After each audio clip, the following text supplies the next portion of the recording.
Shame au Cameroun, shame, pays de nos ancêtres. Et Cameroun, bonjour mes frères et sœurs. Vraiment, oh, comment ne pas avoir honte de nous-mêmes? Comment ne pas avoir honte de nous-mêmes? Regardez notre pays, mais comment on va pas nous manipuler, nous malaxer? Et vraiment, changeons.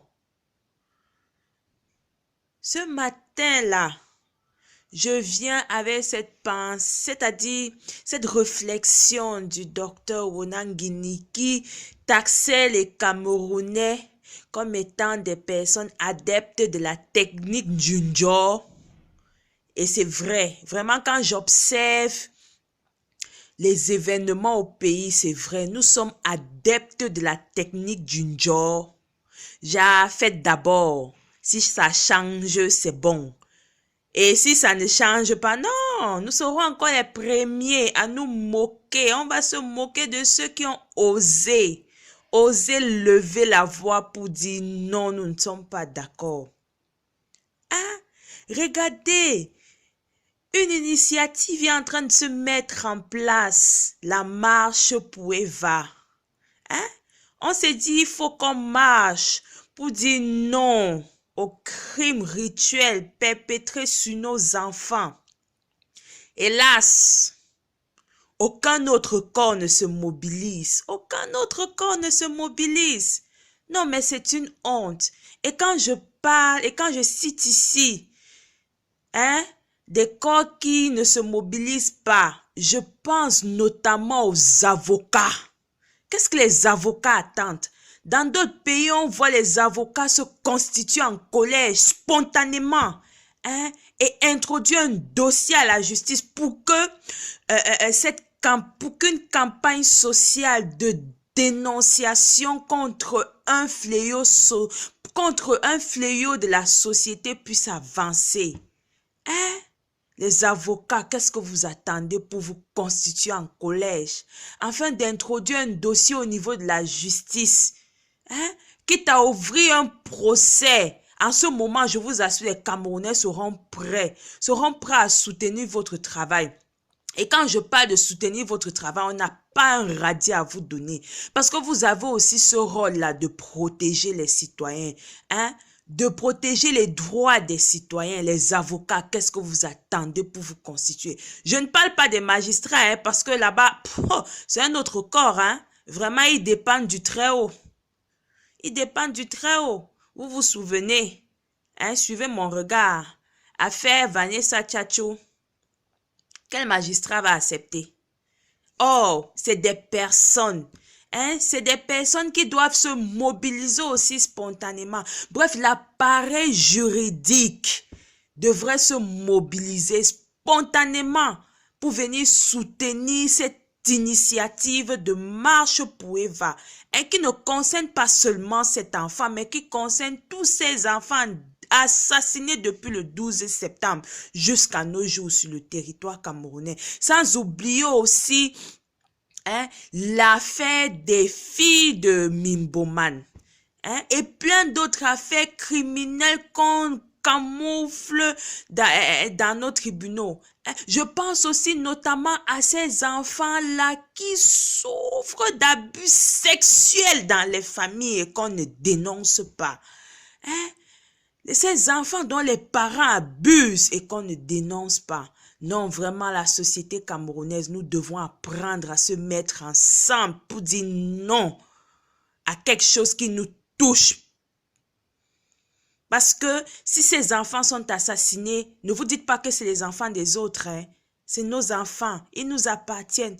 Oh mon Dieu, je pense aussi à cette grande dame, la professeure en anthropologie à l'université de Douala qui disait la société africaine est foncièrement hypocrite et égoïste. Eh bien, elle avait raison. Non, je vous assure, elle avait raison. En plus des avocats, les journalistes attendent quoi? Pour matraquer, c'est-à-dire mener des investigations. Et parlant d'investigation, Je profite vraiment de cette tribune-là pour tirer un coup de chapeau à ce journaliste de Canal 2 qui, qui présente l'émission Au-delà des faits. Plusieurs fois, il a été censuré, mais le gars tient, il est debout, il avance. Hein? Sans oublier regard social aussi. Bon, regard social a son créneau, hein. C'est dénoncer, relever des problèmes qui touchent le mal-être des Camerounais. Mais bon, c'est l'orientation de son émission. Mais quand t'as celui qui fait au-delà des faits, là, vraiment, je te félicite, grand frère, je te félicite. Je pense également à notre journaliste hors échelle, Martin Lundi. Voilà quelqu'un aussi qui peut aider les Camerounais en menant des investigations pour pouvoir démanteler ce réseau. Quant à l'ouvrir, l'exposer pour qu'on puisse trouver une solution adéquate là-dessus. La marche, vraiment les négociations sont en train d'être faites pour trouver toutes les autorisations possibles afin que les Camerounais puissent sortir et marcher pacifiquement, spirituellement et dans la prière pour ces âmes arrachées brutalement à la vie. Mais je vous assure, mes frères et sœurs, ensemble nous pouvons, nous pouvons, nous pouvons. La marche n'est pas seulement l'affaire de ce groupe de personnes bénévoles qui sont au four et au moulin c'est-à-dire pour marquer un tant soit peu l'histoire concernant concernant ces drames-là. Mais nous devons soutenir cette initiative. Et soutenir cette initiative, c'est pas seulement de sortir aller marcher, mais que chacun dans son corps de métier respectif, s'il a l'opportunité ou le pouvoir ou l'occasion de mener une action, les avocats doivent se mobiliser, les magistrats ne doivent pas rester tranquilles, les journalistes doivent écrire des articles là-dessus. Hein? Et ces hommes politiques-là, arrêtez de courir après les élections présidentielles. C'est pas ça que le Cameroun a besoin. Les élections présidentielles, c'est quoi? Occupez-vous des problèmes de la société. Les Camerounais ont des problèmes. Prouvez que vous êtes l'opposition. Constituez-vous. Il y a des avocats parmi vous. Qu'est-ce qu'ils attendent? Hein, qu'est-ce qu'ils attendent? Ou bien c'est pas un dossier assez brûlant comme celui des 9 morts de Bepanda? C'est pas un dossier assez brûlant? Hein? Ou bien il n'y a pas le gombo derrière ce dossier-là? Hein? Toujours réfléchir par rapport à ce qu'on gagne. Ah non, mais dis donc, arrêtons d'être mercantiles dans notre façon de faire. Arrêtons un peu.